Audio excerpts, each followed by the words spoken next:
Fala aí pessoal, eu sou Jorge Nicola, bem-vindos a mais um vídeo do canal, sempre bom ter vocês por aqui. Sem perder tempo, pedir para deixar like, se inscrever no canal e ativar as notificações. Preciso te atualizar agora sobre o São Paulo. Tricolor corre enorme risco de cair no grupo da morte na Libertadores da América. Bora começar do começo. São Paulo terminou o Campeonato Brasileiro no 8º lugar e estará na pré-Libertadores se o campeão da Copa do Brasil for o Cruzeiro ou o Fluminense. Isso porque esses times já estão entre os 7 primeiros da Libertadores. Se forem campeões da Copa do Brasil, eles abrem mais uma vaga e o São Paulo com o 8º lugar vai para a pré-Libertadores. Teria de participar de 2 fases da competição pré-Libertadores, aquelas fases mata-mata, e se conseguir chegar à fase de grupos, estará no pote 4 na hora do sorteio. O que significa que o São Paulo poderia estar num grupo com mais um clube brasileiro. Você imaginou, por exemplo, o Flamengo e São Paulo no mesmo grupo? Ou Palmeiras e São Paulo? Essa é uma possibilidade real se o Tricolor for a pré-Libertadores e conseguir passar pelos 2 mata-matas. De qualquer forma, o Tricolor entende que é super importante estar na pré-Libertadores, até porque a capacidade de arrecadação do torneio Libertadores é 3 vezes maior do que na Sul-Americana. O Tricolor torce muito para que essa conjuntura aconteça e o São Paulo dispute a pré-Libertadores do próximo ano. Qual o tamanho da reformulação que o São Paulo passará em 2026? Essa pergunta foi feita a Hernan Crespo, que deixou bem clara a vontade de mexidas impactantes. O questionamento foi feito depois de o São Paulo perder para o Vitória por 1-0 em Salvador, resultado que ainda manteve o São Paulo na 8ª colocação do Campeonato Brasileiro. O Tricolor estará na pré-Libertadores da América se Fluminense ou Cruzeiro vencerem a Copa do Brasil. Bora para a declaração do Crespo. E a mexida? Qual o tamanho da reformulação, abre aspas, para o treinador argentino? Quando chegamos, estávamos a 1 ponto do Z4. E acabar em 8º é positivo, mas não estou feliz, porque o São Paulo pode fazer muito mais. Mas de qualquer forma, a meta foi alcançada. Sobre a reformulação precisa ser grande. Somos o São Paulo, disse o Hernan Crespo, que completou, admitindo que vai à Itália, nesse período de férias, ver as filhas. E disse também, o planejamento já está feito. Todo mundo sabe o que a gente pretende, as características e onde temos que melhorar. A ideia é ser mais competitivo. São Paulo deve passar por reformulação dentro e fora dos campos. As demissões de funcionários do CT já começaram. Contei para vocês que muitos serão dispensados por falta de qualidade. Em relação a atletas, o Tricolor vai buscar contratações e a partir dessa semana, nomes devem começar a aparecer.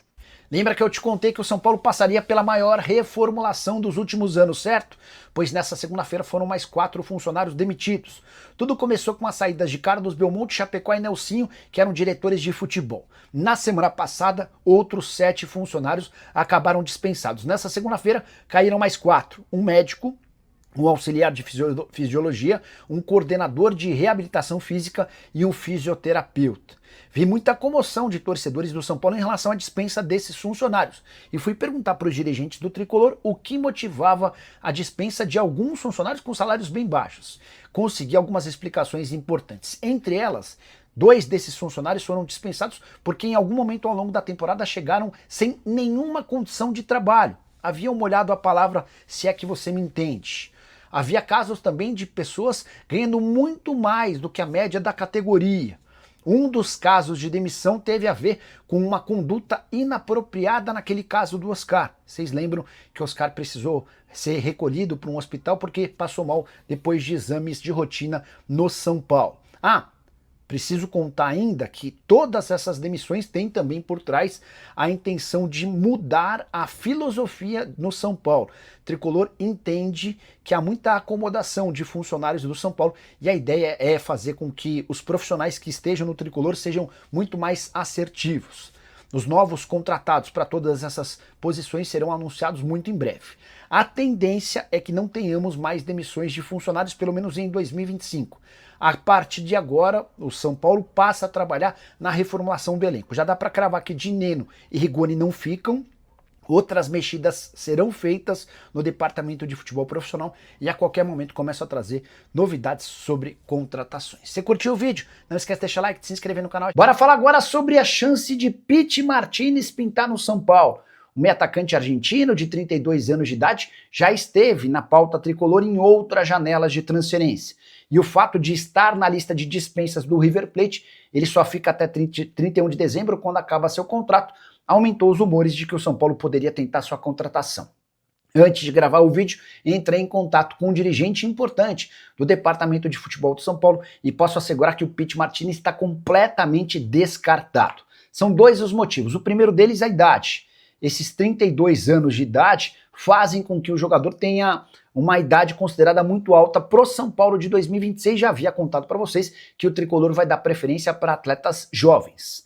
E aqui vem o segundo ponto. São Paulo também quer jogadores que costumem disputar 50, 60, até 70 partidas por temporada, situação completamente diferente da do Pity Martinez. Nesse ano, com a camisa do River Plate, ele só esteve em campo em 13 jogos. Importante registrar que não joga desde 17 de agosto. Nas últimas 7 partidas foi levado para o banco de reservas e não ganhou nem sequer um minuto. Pity Martinez, que havia jogado só 10 jogos em 2024 e outros 8 jogos em 2023, é tudo que o São Paulo não precisa, de jogador veterano e com histórico de poucas partidas na temporada. Já o Juventude formalizou proposta de extensão do empréstimo para o São Paulo em relação a Jandrei. O tricolor diz que topa que o Jandrei siga no sul do país, mas o Juventude vai precisar aumentar a fatia que paga do salário do goleiro. Preciso te atualizar agora se existe alguma chance de Gustavo Scarpa virar reforço do São Paulo. Na última live que eu fiz aqui no canal, um monte de São Paulino perguntando a respeito. Fui pesquisar nas redes sociais e percebi que tem setorista do São Paulo imaginando que essa negociação possa avançar. O tricolor precisa de um meia atacante, especialmente com a possibilidade de Oscar se aposentar. O Scarpa em outros momentos já foi alvo do São Paulo, por exemplo, quando ele decide voltar ao Brasil. O Atlético Mineiro vence a disputa com o São Paulo e o contrata do Olympiacos por 5 milhões de euros. Dá para cravar que o Galo não fará grandes esforços para ficar com o Scarpa, mas há necessidade desse investimento de mais ou menos 5 milhões de euros. Jogador que tem 31 anos de idade, temporada de 65 jogos, 3 gols e 12 assistências. Antes de gravar esse vídeo, procurei o presidente Júlio Casares e perguntei: Gustavo Scarpa interessa? Assim como já havia dito para vários outros jogadores especulados, Júlio Casares assegurou que o Scarpa não faz parte dos planos. Também tinha perguntado sobre Cebolinha, mesma situação. São jogadores com mais de 30 anos de idade, cuja compra determinaria ou necessitaria de investimentos muito altos. São Paulo não vai fazer investimento desse tamanho. Só para completar, contar que o Scarpa tem contrato com o Galo até dezembro de 2027. Você, São Paulino, gostaria de Gustavo Scarpa no time? Já usa o espaço para comentário, registra a sua opinião. Beleza? Hora de te atualizar sobre o São Paulo com boa notícia. O tricolor venceu na justiça uma ação milionária movida por um ex-olheiro do clube. O Orlando Gonçalves cobrava 5 milhões e 600 mil reais do São Paulo pela transferência de Gabriel Sara do Norwich para o Galatasaray. Eu vou te explicar essa história. O Orlando Gonçalves foi o responsável por descobrir o Gabriel Sara. E quando ele leva o Sara para o São Paulo, ficou colocado no contrato, constou no contrato, que ele teria direito a 5% da próxima venda. E isso aconteceu. São Paulo gastou cerca de 4 milhões e 600 mil reais quando o Sara foi vendido pelo tricolor para o Norwich da Inglaterra. Pois bem, o Orlando Gonçalves foi à justiça requerendo que o São Paulo pagasse mais 5% da transferência do Sara do Norwich para o Galatasaray, onde ele joga atualmente.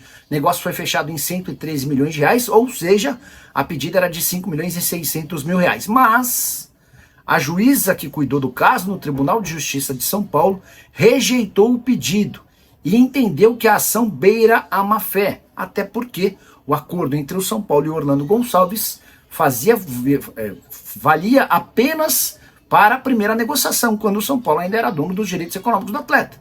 Quando o São Paulo vende o jogador por Norwich, São Paulo deixa de ter os direitos econômicos do jogador. Qualquer cobrança a partir dali para a juíza que cuidou do caso era um enorme absurdo. Fala pessoal, estamos aí com atualizações importantes do São Paulo.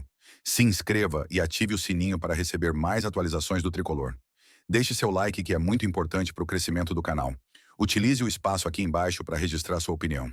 Ficamos por aqui com mais esse giro de notícias. Um abraço e até o próximo vídeo.